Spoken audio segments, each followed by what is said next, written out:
నర్రవాడ నా చిన్ననాటి జ్ఞాపకాలను గుర్తు చేసుకునే మధుర వాడ ఇది.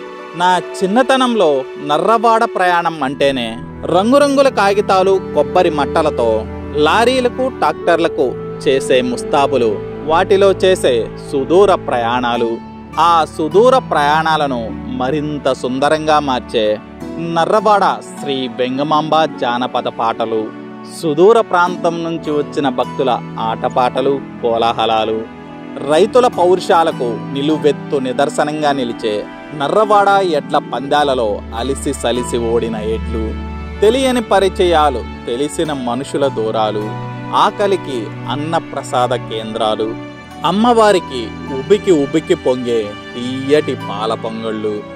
కాలంతో పాటు మనుషులము మారాము. అలనాటి మధుర జ్ఞాపకాలను మళ్ళీ కలుసుకోవడానికే ఈ ప్రయాణం. మళ్ళీ కలుసుకుందాం. నర్రవాడ శ్రీ వెంగమాంబ పేరంటాళ్ళు దేవస్థానం. ఇది నెల్లూరు జిల్లా దుత్తలూరు మండలం నర్రవాడలో ఈ ఆలయం కలదు. ఇది నెల్లూరు నుంచి సుమారు 100 కిలోమీటర్ల దూరంలో ఈ ఆలయం కలదు. ముందుగా మనం నెల్లూరు నుంచి సంగము వింజమూరు మీదుగా దుత్తలూరుకి చేరుకోవాలి. దుత్తలూరు నుంచి NH 565 మీదుగా 8 కిలోమీటర్లు ప్రయాణించిన తరువాత నర్రవాడకు చేరుకోవచ్చు. ఇదే నర్రవాడలోని శ్రీ వెంగమాంబ పేరంటాళ్ళ దేవస్థానము. నర్రవాడలోని శ్రీ వెంగమాంబ ఆలయానికి పేరంటాళ్ళు అన్న పదాన్ని ఎందుకు చేర్చబడింది మీకు తెలుసా? పురాణాల ప్రకారం భర్త మరణానికన్నా ముందుగా భార్య అగ్ని ప్రవేశం చేసి దేవతగా అవతరించినట్లయితే అలాంటి పుణ్య స్త్రీల యొక్క ఆలయాలను పేరంటాళ్ళు అంటారు. ఇంతవరకే నాకు తెలుసు. ఈ ఆలయం యొక్క స్థల పురాణాన్ని, శ్రీ వెంగమాంబ యొక్క జీవిత చరిత్రను తెలుసుకోవడానికి పూజారి గారు ఉన్నారుగా, ఆయన మాటల్లోనే విందాం. అందరికీ నమస్కారం. నేను మీ బాలమురళీకృష్ణ. ప్రజెంట్ అయితే శ్రీ వెంగమాంబ ఆలయంలో అయితే ఉన్నాము. ఈ ఆలయ చరిత్రను పూజారి మాటలు అయితే అడిగి తెలుసుకున్నాం. స్వామి నమస్కారం. స్వామి నమస్తే. మీ పేరు స్వామి? నా పేరు బెల్లంకొండ పెదభద్రయ్య, ఉప ప్రధాన అర్చక. నేను ఈ దేవస్థానానికి వచ్చేసి సుమారు 30 సంవత్సరాలైంది అర్చకత్వంలో. ఇక్కడ వచ్చేసి ఏంటంటే ఈ దేవస్థానము, ఈ ఆలయము చరిత్ర మీకు నాకు వాళ్ళ పెద్దలు చెప్పినందుకు నాకు తెలిసినంత మీకు విన్నవిస్తాను. నెల్లూరు జిల్లా దుత్తలూరు మండలం నర్రవాడ గ్రామంలో వేయించేసి ఉన్న శ్రీ గురువాయ సమేత వెంగమాంబ పేరంటాల దేవస్థానం. శ్రీ గురుభ్యో నమః. హరి ఓం. అమ్మవారు వచ్చేసి పచ్చవారు, అయ్యవారు వచ్చేసి వేమూరి వంశస్థులు, ఆమె స్నేహితురాలైన తుమ్మల పెదవెంగమ్మ గారు తుమ్మరివారు. ఇక్కడ వీరు ముగ్గురు వ్యవస్థాపక ధర్మకర్తలుగా పనిచేస్తారు. ఆ తదుపరి దేవాదాయ ధర్మాదాయ శాఖ వారు కార్యనిర్వహణ అధికారి కూడా పనిచేస్తారు. ఈ దేవస్థానం వచ్చేసి సుమారు 500 సంవత్సరాల నాటి చరిత్ర. అమ్మవారు పుట్టినిళ్ళు, అత్తవారిళ్ళు వడ్డెపాలెము పల్లె గ్రామం. వడ్డెపాలెం వచ్చేసి అమ్మవారు ఉంటారు, అయ్యవారు దేవరిళ్ళు వచ్చేసి వడ్డెపాలెం పల్లె అంటారు దాన్ని.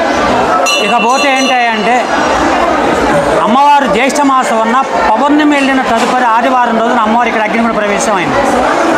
అగ్నిగుండ ప్రవేశం ఎందుకైందయ్యా అంటే ప్రతి నిత్యము అమ్మవారు ఇక్కడ దొడ్డకొండ అని ఒక కొండ గ్రామం ఉంది.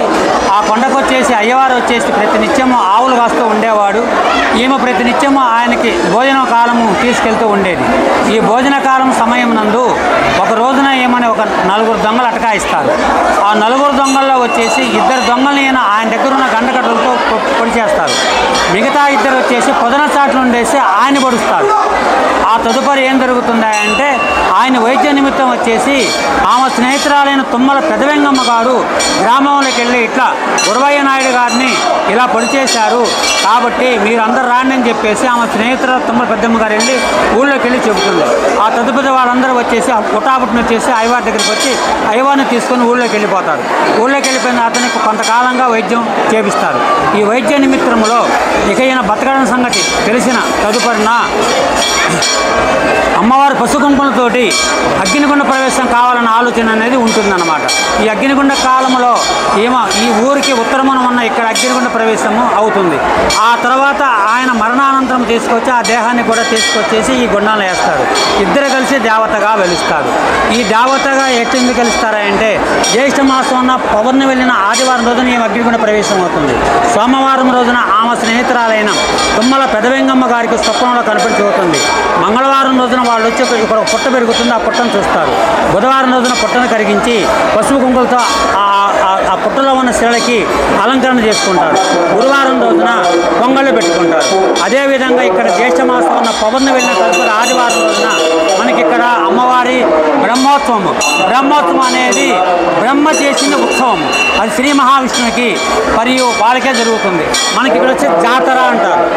ఈ జాతర అనేది ఏంటంటే గ్రామ దేవతలకు వచ్చేసి జాతర అన్న కార్యక్రమం జరుగుతుంది.